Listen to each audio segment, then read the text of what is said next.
In the process of working on your dreams, you are going to incur a lot of disappointment, a lot of failure, a lot of pain, a lot of setbacks, a lot of defeats.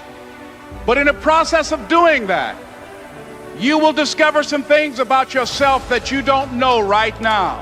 What you will realize is that you have greatness within you. What you'll realize is that you're more powerful than you can ever begin to imagine. What you will realize is that you are greater than your circumstances, that you don't have to go through life being a victim. As Jack indicated, I was born in Miami, Florida, in an area called Liberty City, in an abandoned building on a hard linoleum floor with my twin brother. We were 6 weeks of age. We were adopted. When I was in 5th grade, I was identified as EMR, labeled educable, mentally retarded, put back from the 5th grade into the 4th grade, and stayed in that category until I got out of high school. I don't have any college training, but I met a high school teacher who one day changed my life. I was waiting on another student, and when he came in, he said to me, "Young man, go to the board and write what I'm about to tell you." And I said, I can't do that, sir. He said, "Why not?" I said, "I'm not one of your students." He said, "It doesn't matter, follow my directions now." I said, "I can't do that, sir." He said, "Why not?" I said, "Because I'm educable, mentally retarded." And he came from behind his desk and he looked at me. He said, "Don't ever say that again. Someone's opinion of you does not have to become your reality." I'm saying this is a time more than ever that you want to begin to inoculate yourself with positive words, coming to conventions, showing up on meetings, being on the calls, to make yourself unstoppable, to get out of your mind the polluting negative thoughts that's causing most people to go through life being stuck because they're volunteer victims. Somebody said that many people die at age 25 and don't get buried until they're 65 because they got so much garbage in their minds. You are here because you've got a clear vision of what you want and where you're going. Give yourselves a round of applause. Don't worry if they don't get it. Don't try and convince people to do this business. A person convinced against their will is of the same opinion still. You are not like everybody else. You can walk outside and find pigeons, but if you're looking for eagles, it's going to take you a minute. You are different. It's lonely at the top. How many of you know it's lonely at the top? Raise your hands. It's lonely at the top, but you eat better. That's what I'm talking about. You're different. One great entrepreneur said, "I choose not to be a common man. It's my right to be uncommon if I can. I seek opportunity, not security. I do not wish to be a kept citizen, humbled and dulled by having the state look after me. I want to take the calculated risk, to dream and to build, to fail and to succeed. I refuse to live from hand to mouth. I prefer the challenges of life to the guaranteed existence, the thrill of fulfillment to the still calm of utopia. I will never cower before any master, nor bend to any threat. It's my heritage to stand erect, proud and unafraid, to face the world boldly and say, 'This I have done.' You showed up because you're building a business that you can stand and say, 'I did this. I did this. This is my dream.' Give yourselves a round of applause. Yes, yes, yes. It's hard changing your life. It was hard when just over 3 years ago, in the Penobscot building in Detroit, Michigan, where I was operating my business, and I fell on some hard times, and I was sleeping in my office. It was hard coming into the lobby, and the security said, "Excuse me, Mr. Brown, can we see you for a moment?" And I said, "Yes," and I walked up to the counter, and he gave me an envelope. And he said, "Would you mind reading it here?" And I opened the envelope, and the envelope was from management that said, "This is an office tower. It's not a hotel. Please do not sleep in your office."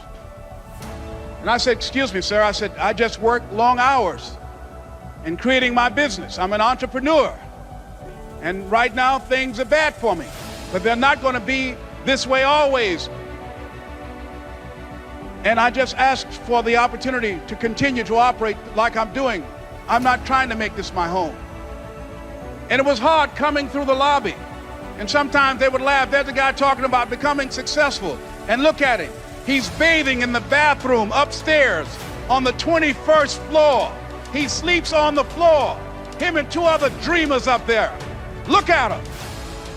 It was hard, ladies and gentlemen, coming to speak to people. And I was facing financial difficulties in my own life. I was behind on my bills and my dreams, and I'm saying to them, you can live your dream. It was hard, ladies and gentlemen. It was very difficult to pick myself up each day believing that I could do it. There were times that I doubted myself. I said, God, why is this happening to me? I'm just trying to take care of my children and my mother. I'm not trying to steal or rob from anybody. How did this have to happen to me? It was very hard. And here's what I want to say to you. For those of you that have experienced some hardships, don't give up on your dream. No one could have convinced me by holding on, by continuing to push forward, by continuing to run toward my dream, that one day I would have my own talk show. It's a long shot, ladies and gentlemen, from Liberty City, an abandoned building on a floor, never knowing my mother or father. It's a long shot. Being here with you today in this dome in Atlanta, it's a long shot.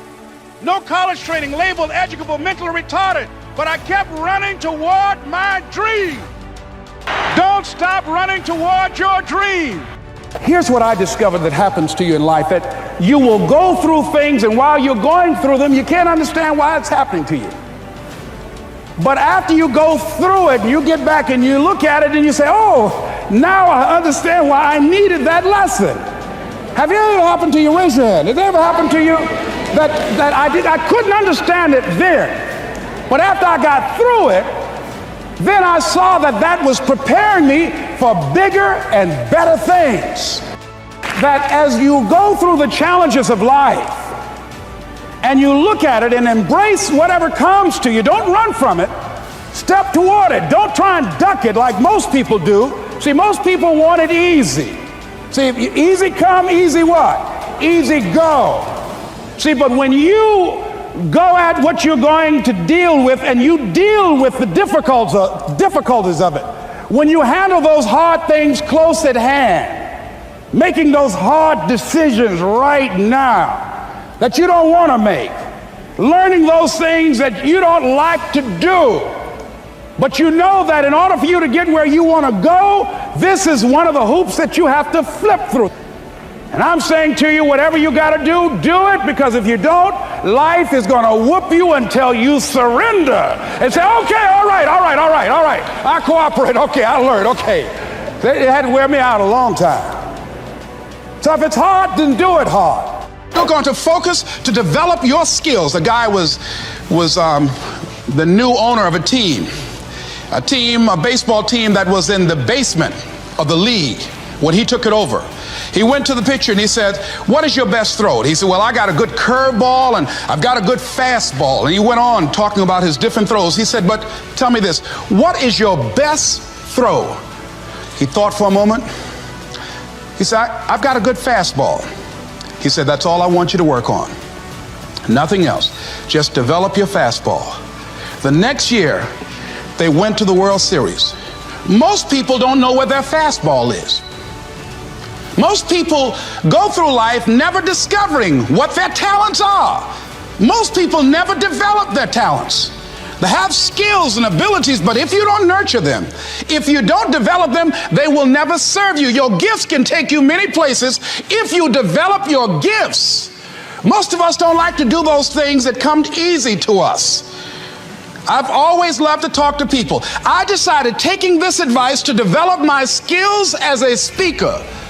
And my gift has developed and it's taken me many places.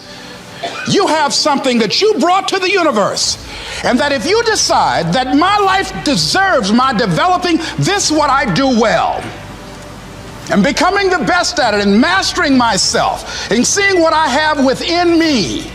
If you decide to drop your buckets where you are and develop your gifts, I grant you, you'll never ever be without.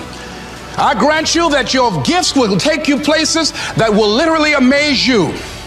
I grant you that if you begin to work to develop your gifts, you'll develop a strong sense of happiness. You'll get a larger vision of yourself, because part of beginning to get a larger vision of yourself, all of us need some area of our lives where we can have a feeling of competence.